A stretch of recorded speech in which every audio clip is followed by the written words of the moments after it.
sahabat kita, selamat pagi, shalom. Selamat pagi, shalom. Sekali lagi selamat pagi, shalom. Pagi, shalom. Baik, pertama-tama kita bersyukur kepada Tuhan Yesus, yang dimana kita ada sampai hari ini itu semua karena kemurahannya dalam kehidupan kita. Saya juga berterima kasih kepada Ibu Asrama yang telah mempercayakan saya untuk menyampaikan firman Tuhan pada pagi hari ini.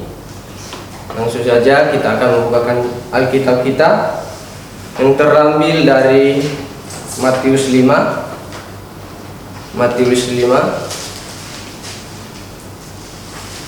ayat 38 sampai 41. Kita baca secara bersama-sama. Namun sebelum itu, izinkan saya untuk membacakan judul perikop yang berikan Lembaga Alkitab Indonesia, itu Yesus dan Hukum Taurat 3:2 ya. Kamu telah mendengar firman, mata ganti mata dan gigi ganti gigi. Tetapi aku berkata kepadamu, janganlah kamu melawan orang yang berbuat jahat kepadamu, melainkan siapa yang menampar kiri kananmu, berikan juga kepadanya kiri kirimu. Dan kepada orang yang menampar gigi bajumu, serahkan juga bebanmu. Dan siapa yang mengasah saudara sejauh 1 mil, berjalan bersama dia sejauh 2 mil. Amin. Baik, saya akan memberikan tema yaitu mengalah bukan berarti kalah. Mengalah dalam Kamus Besar Bahasa Indonesia itu tidak mau mempertahankan haknya atau pendiriannya. Sifat mengalah terkadang menjadi solusi untuk meredam dan mengakhiri sebuah konflik. Kadangkala dalam kehidupan kita, misalnya di dalam hak waris seringkali terjadi yang namanya pertengkaran.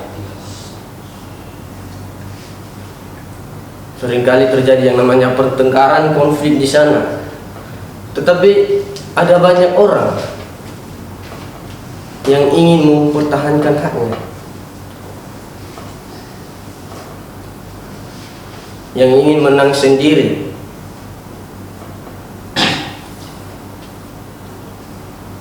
Kadangkala ada yang mengatakan rela mati demi hartanya, demi haknya. Kalau di kampung saya seringkali terjadi yang namanya itu pertengkaran gara-gara warisan. Apalagi di tanah pembagian tanah hak warisan dalam persaudaraan.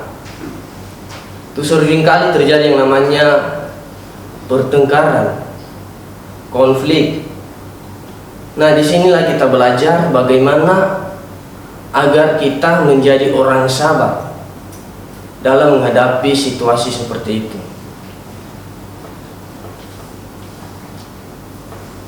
Nah, mengalah di sini bukan berarti mengalah dalam segala hal, tetapi mengalah demi kebaikan diri kita atau demi kebaikan orang lain. Nah, memang mengalah bukanlah hal yang mudah untuk kita lakukan. Apalagi kalau diri kita diinjak-injak orang lain, disuruh kalah-kalahan. Ya, akan tetapi itulah yang membedakan kita sebagai orang percaya dengan orang yang tidak percaya. Ada sebuah ilustrasi dari tokoh Alkitab juga tentang Abraham dan Lot, yang dimana Abraham dan Lot ini berkelahi merebut tanah pengembalaan. Dan Lot ini memilih lembah Yordan yang sangat baik, bisa dikatakan sangat bagus lah. Dan lembah Yordan ini juga memiliki mata air yang cukup banyak. Nah, sedangkan Abraham ini yang rendah hati, ia mengalah dan menerima keputusan Lot. Dan Abraham pun tinggal di tanah Kanaan. Sehingga berjalannya waktu, pada akhirnya Allah memusnahkan lembah Yordan. Nah, dari ilustrasi yang kita dengar dari Abraham dan Lot, yang bisa kita ambil atau yang bisa kita teladani yaitu kerendahan hati Abraham, yang dimana dia merelakan memberi sama Lot. Dia juga berpikir buat apa, untuk menghindari masalah, untuk menghindari terjadinya konflik. Memang secara kasat mata pilihan Abraham di tanah Kanaan memang tidak sebaik lembah Yordan, tetapi karena kerendahan hati ia pun mengalah dan mengambil keputusan untuk tinggal di Kanaan. Maksudnya mengalah untuk menang, mengalah untuk kebaikan. Cobain aja kalau Abraham tadi memilih lembah Yordan, dan kita tahu pada akhirnya tadi bahwa Allah memusnahkan lembah Yordan. Kita sebagai orang-orang percaya, kita harus juga berpikir di situ. Kita berpikir apakah yang terjadi ke depannya ini, apa gunanya juga bertengkar, kan?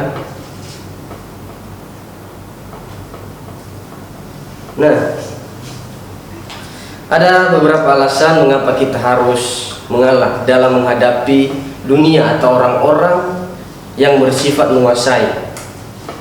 Yang pertama, karena itu perintah.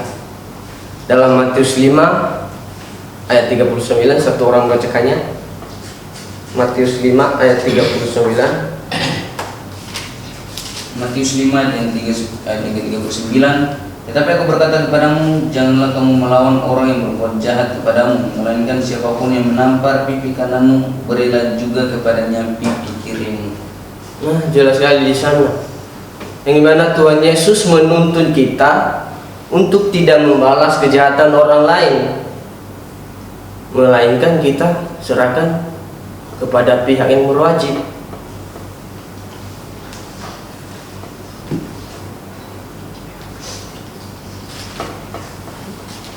Pihak yang berwajib di sini bisa pemerintah,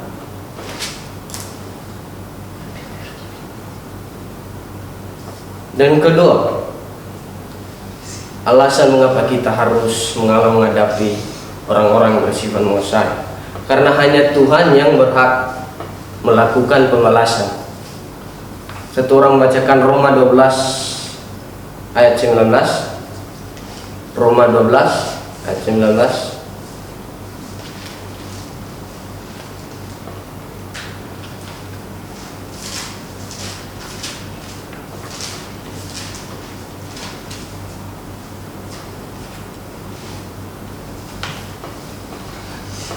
Roma 12 ayat yang ke-19. Saudara-saudaraku yang kekasih, janganlah kamu sendiri menuntut pembalasan, tetapi berilah tempat kepada muka Allah, sebab pada tertulis, pembalasan itu adalah hakku, akulah yang akan menuntut pembalasan, firman Tuhan. Amin. Amin. Berarti pembalasan itu hak Tuhan. Dialah yang melakukan pembalasan terhadap musuh kita. Kita tahu bahwa Tuhan itu Maha Adil. Dia adil dalam melakukan, dalam mengerjakan. Dia melakukan seadil-adilnya dalam kehidupan kita. Dia tahu orang benar, dia juga tahu orang salah.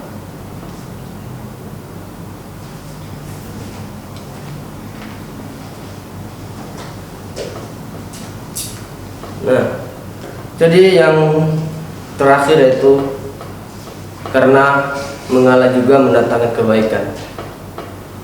Mengalah mendatangkan kebaikan. Roma 12 ayat 20.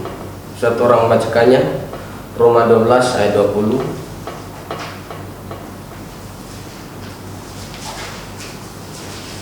Roma 12 ayat yang ke-20. Tetapi jika ketemu lapar, berilah dia makan. Jika ia haus, berilah dia minum. Dengan berbuat demikian, kamu menumpukan bara api di atas kepalanya. Jadi kalau kita sederhanakan kata ini, Sebaliknya, kalau musuhmu lapar, berilah ia makan, dan kalau ia haus, berilah ia minum.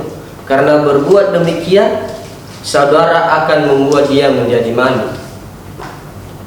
Nah, jadi kalau misalnya musuh kita, jangan langsung kita balas dengan kejahatan, tetapi kita dituntun sebagai orang percaya, sebagai orang Kristen, kita dituntun untuk membalasnya dengan kebaikan. Karena dengan balasan kebaikan, musuh kita itu serba salah dalam melakukan kejahatan terhadap kita. Bukan malah sebaliknya, mata ganti mata atau gigi ganti gigi. Memang itu maunya manusia, karena dia pikir itu adil. Tapi damai enggak? Baik enggak? Nah, kita tahu bahwa sifat manusia itu pada dasarnya tidak mau rugi, tidak mau kalah, maunya menang terus. Tapi kita sebagai orang percaya, kita dituntun untuk mengalahkan kejahatan. Dalam Roma 12 ayat 21. Satu orang membacakannya. Roma 12 ayat ke-21. Bila firman Tuhan, janganlah kamu kalah terhadap kejahatan, tetapi kalah kejahatan dengan kebaikan. Nah, itu jelas sekali. Jangan kejahatan mengalahkan kita, melainkan kita yang mengalahkan kejahatan.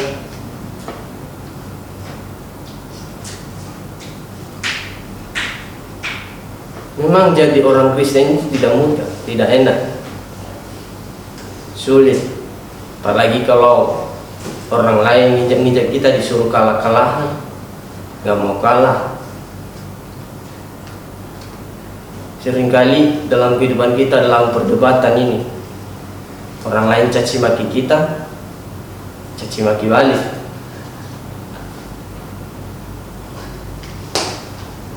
Atau orang lain beri kata-kata yang pahit untuk kita, ya kita balas. Nah, itu kehidupan dunia. Dunia itu ingin menguasai. Dunia itu kadang-kadang egois.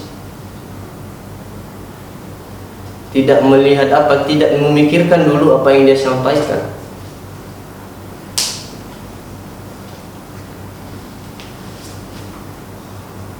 Dia tidak pikir baik nggak baik ini samanya.